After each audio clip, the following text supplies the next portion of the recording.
Alright, today's lessons is on empirical formula.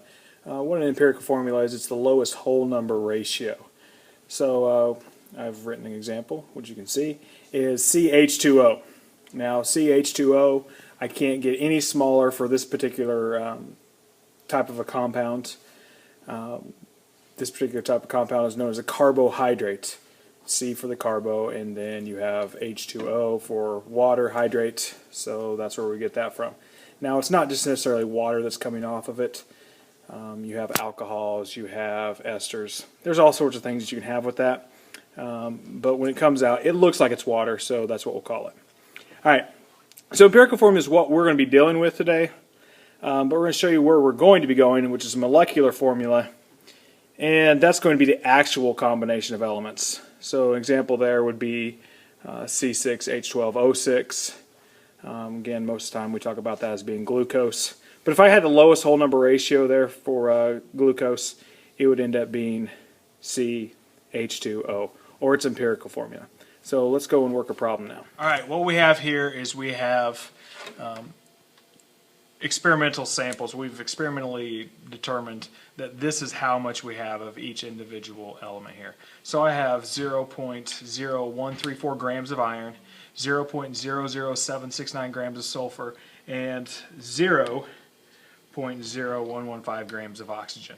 So this tells me what it's made up. If I had an element, I broke it down into pieces, got them all separated, and this is what we have. Now, what I need to do with these things is I need to figure out how many moles I have. This is why we've been doing all that mole work, is now we're going to put it to work for us. So if I have the number of moles, I can determine what my ratio is. That's what my mole ratio is. So when I look at this, I have 0.0134 grams of iron. So I need to get that into moles of iron. So we set it up. And I know that the molar mass of iron is 55.845 grams in 1 mole. And what that gives me, it gives me a molar number of 2.399 times 10 to the negative 4th moles. Okay. Now my sulfur, I do the same thing. I use my molar number, which my molar mass for sulfur is 32.066, and that's in 1 mole. And wow, once you know there, I go and multiply across the top, divide by the bottom, and I end up with 2.399 times 10 to the negative 4th moles. Alright, now oxygen. Oxygen has a molar mass of 15.9994 in 1 mole. And that gives me not the 2.399, which would be really nice and really easy, but it gives me 7.19 times 10 to the negative 4th moles.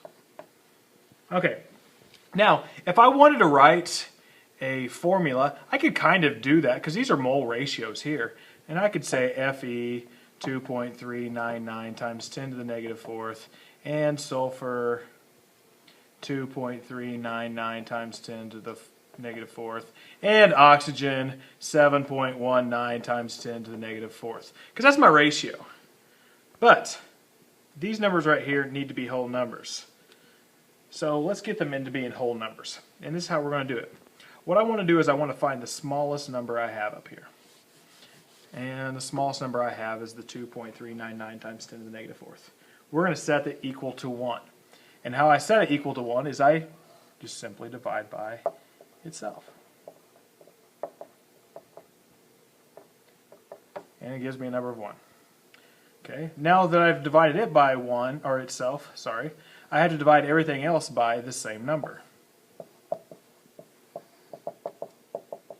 Since this is the same number, it makes it really easy. This one's not the same number.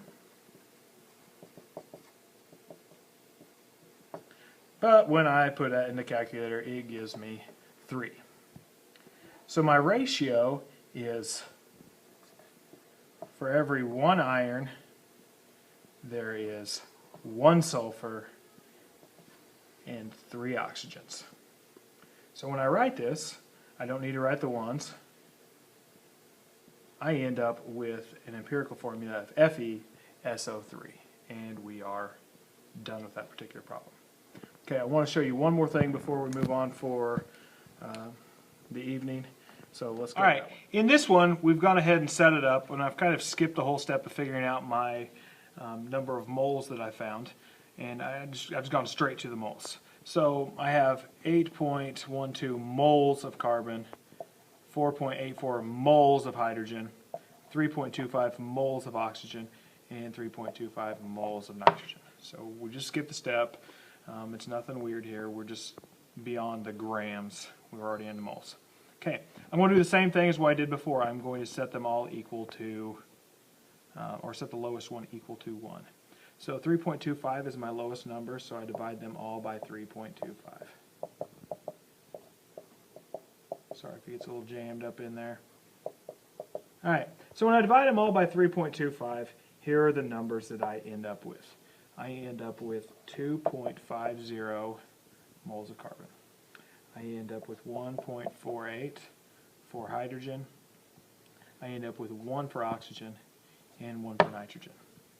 Okay, now the last problem we had set up really nice and easy, where it was all whole numbers. Here we can plainly see that these are not whole numbers.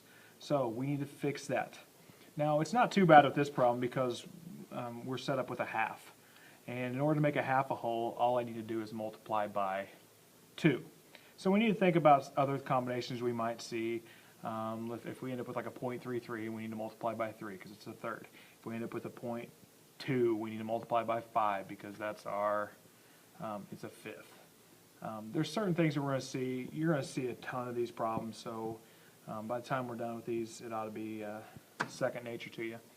So what I'm going to do, since it's a half, I'm going to multiply everything times 2.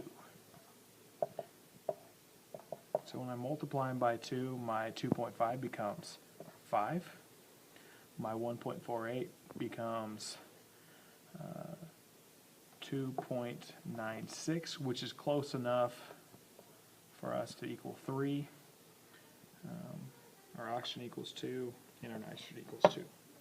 So when I look at my ratio here, I have C5, H3, O2, N2. That is the empirical formula for that particular problem. We'll get busy on our lab, and you'll be able to see this a little bit firsthand and work through these problems.